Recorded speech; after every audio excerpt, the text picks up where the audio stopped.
भारत में अनेक महान आयुर्वेदाचार्य हुए हैं, जिनमें चरक का नाम सबसे ऊपर लिया जाता है। इनके जीवन परिचय के विषय में इतिहास लगभग मौन है। इनके परिचय के बारे में आज जो भी सूत्र मिलते हैं, वे इनके अनुयायियों द्वारा लिखे गए वर्णन पर ही आधारित हैं। उसी के आधार पर विद्वानों का मत है कि महर्षि चरक का जन्म कश्मीर में हुआ था।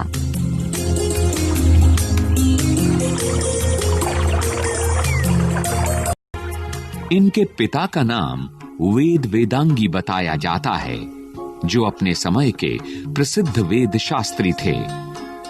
ये बचपन से ही जड़ी बूटियों और रोगों के निदान में बहुत रुचि रखते थे।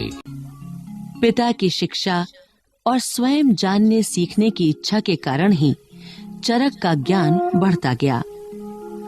आयुर्वेद के विभिन्न आयाम, योग, शरीर परीक्षा आदि विषयों के ज्ञान में वे अपने साथी विद्यार्थियों में सबसे आगे रहते थे। बालक चरक बड़ा होकर संपूर्ण भारत में आयुर्वेद का महान आचार्य कहलाया और महर्षि चरक के नाम से प्रसिद्ध हुआ। चरक एक स्थान से दूसरे स्थान पर घूम-घूम कर लोगों के रोगों का इलाज करते थे। ऐसा भी माना जाता है कि उनका मूल नाम चरक नहीं था, बल्कि जगह-जगह भ्रमण करके आयुर्वेद का प्रचार करने के कारण ही उनका नाम चरक पड़ गया, क्योंकि चर का अर्थ होता है चलना। इनकी प्रसिद्धि इतनी बढ़ी कि उत्तर भारत के प्रसिद्ध शासक कनिष्क ने इन्हें अपने दरबार में राजवैद्य का स्थान प्रदान किया।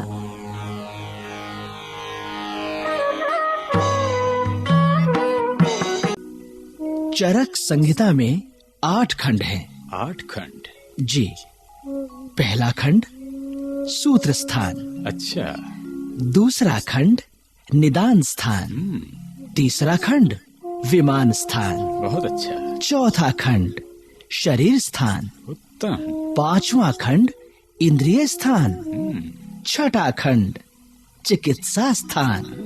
सातवां खंड कल्प स्थान। अच्छा। और 8वां खंड सिद्धि स्थान। उत्तम। महाराज, मैंने इनमें औषधि विज्ञान, आहार, पथ्य, प्रमुख रोग व उनके निदान, शारीरिक रचना तथा कुछ विशेष रोगों के उपचार की जानकारी दी है। महर्षि, थोड़ा आयुर्वेद के विषय में भी बताइए। अवश्य महाराज, अवश्य। आयुर्वेद की संपूर्ण संरचना का आधार है हमारे शरीर में उपस्थित 3 दोष। पहला पित्त, दूसरा वायु और तीसरा कफ। अच्छा। शरीर के स्वस्थ रहने के लिए इनमें संतुलन आवश्यक है। इनके बीच असंतुलन से ही शरीर को रोग घेर लेते हैं और असंतुलन का कारण है कुपथ्य। लेकिन कुपथ्य से कैसे बचा जाए? महाराज, ये तो बड़ा ही आसान है। रोगी मनुष्य अपने जीवन से प्रत्येक को शिक्षा देता है कि कुपथ्य मत करो, अन्यथा मेरी ही तरह तुम्हें भी रोग घेर लेंगे और तुम्हें भी मेरी तरह ही कष्ट भोगना पड़ेगा। जो समझदार लोग होते हैं वो उसकी शिक्षा ग्रहण करके सुखी रहते हैं, जबकि मूर्ख लोग उसकी बात पर ध्यान नहीं देते और रोगी होकर स्वयं भी कष्ट पाते हैं।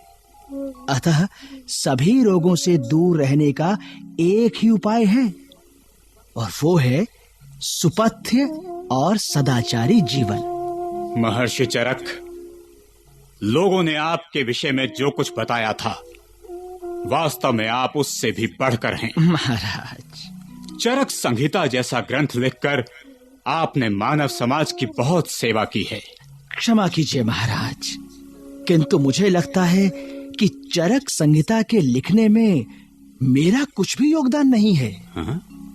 मैंने तो इसमें कुछ सूत्रों को संजोया भर है। मूल कृति तो महर्षि अग्निवेश द्वारा रचित अग्निवेश संहिता है। अच्छा, जिसे मैंने थोड़ा सा सरल करके लिख दिया है, बस। अतः चरक संहिता के सम्मान के सच्चे भागीदार भी ऋषि अग्निवेश ही हैं, मैं नहीं। वाह वाह महर्षि चरक, धन्य हैं आप, जो इतना महत्वपूर्ण कार्य करके भी उसका श्रेय नहीं लेना चाहते। महर्षि, यदि आपको कष्ट ना हो महाराज, तो हम आज ही आपको अपने राज्य का राजवैद्य घोषित करते हैं। महाराज, इसमें भला कष्ट कैसा? ये तो मेरा सौभाग्य होगा जो यहाँ की जनता की सेवा करने का मुझे सुअवसर मिलेगा। आपका बहुत बहुत धन्यवाद महर्षि चरक। धन्यवाद। तो ऐसे उदार थे महर्षि चरक।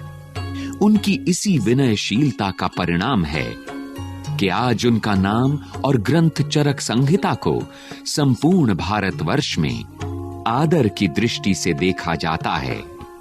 ग्रीस के महान चिकित्सा शास्त्री हिपोक्रेटस ने भी चरक के वायु, पित्त और कफ के त्रिदोषवाद का समर्थन किया था। अब तो विदेशों में भी आयुर्वेद का महत्व समझा जाने लगा है।